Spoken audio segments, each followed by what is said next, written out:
So good afternoon, everyone. It's a pleasure to be here. So I will do a short presentation on what role do deployment rosters play for preparedness and response in the humanitarian system. So just to say some few words about NRC. Norwegian Refugee Council is an NGO, independent NGO. And we have since 1991, been developed a roster mechanism within NRC. So we started then to respond to the Gulf crisis in 1991. And then since we have grown and we have done 8,500 missions.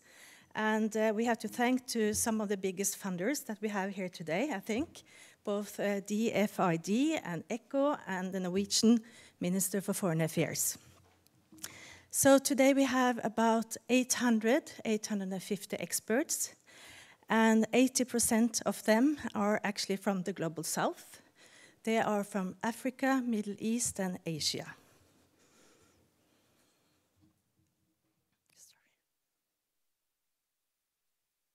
So, the NORCAP mandate is to support the UN, international organization, national governments, regional network, and we do that in all stages of a crisis, from prevention to the response to the monitoring, and we do it also in the early recovery and the democratic governance. Where you see here now is a snapshot of all the deployments that we have in place today. This is the current picture. We have about 230 deployments that we're doing together with our 28 partners currently in 46 countries. What you see here is a kind of a pie. This is from 2014. This is deployments by areas of expertise. And as you see here, you see a lot on protection, you see on information management, technology, logistic, camp management, and so on. And then you see a small part which is media and communication. What is important for us is to have the right person in place, right place and time. So what we do then is we recruit and train experts from the different parts in the world.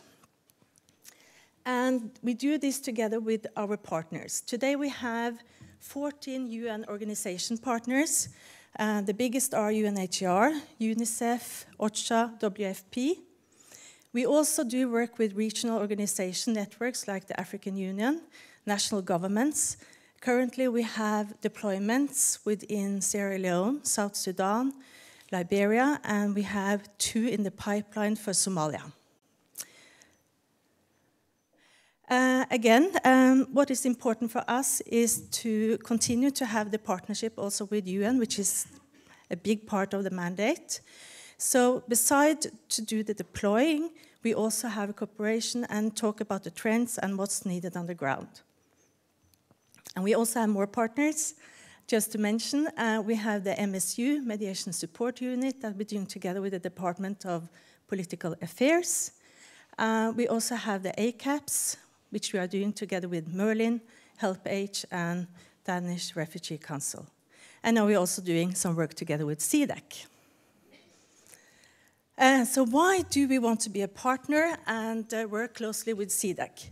This we want to do because for NORCAP, through the deployments, we want to expand and strengthen its works and to be more accountable and to the affected population through deployments.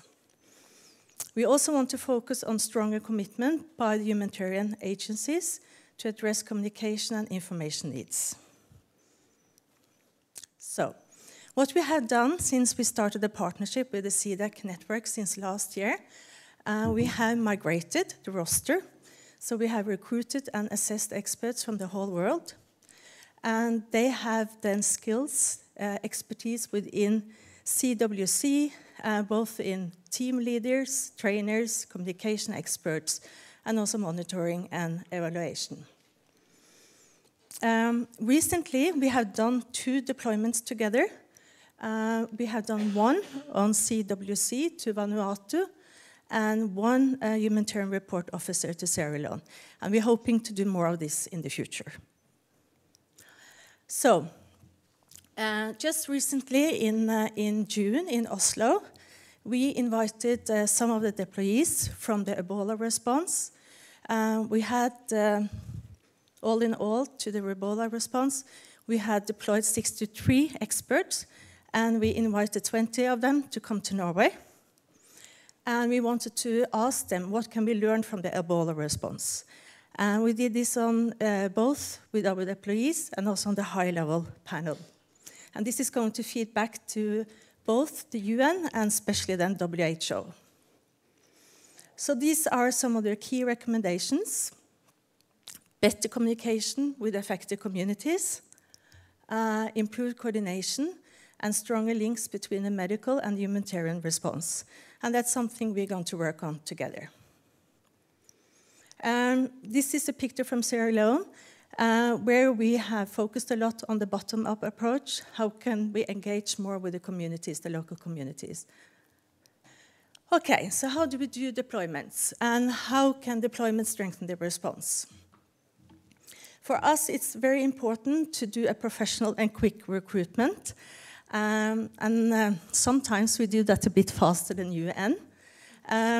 We can, if needed, deploy within 72 hours, which we did for the Nepal response.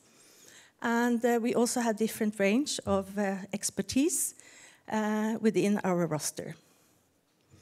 So, what is the key, or what is the, what should I say, successes by doing deployments? When we have deployed, the experts, they're taking a lot of experience across from the organization. We do focus a lot on delivery and not on the positioning. And we strengthen the whole organization. Sometimes we deploy both to the headquarters and also to the field office. So, those are the greatest resources that we have. This is some pictures of the experts that we have in our rosters. And we're hoping to increase now, together with CDAC, on also the CWC expertise. Thank you.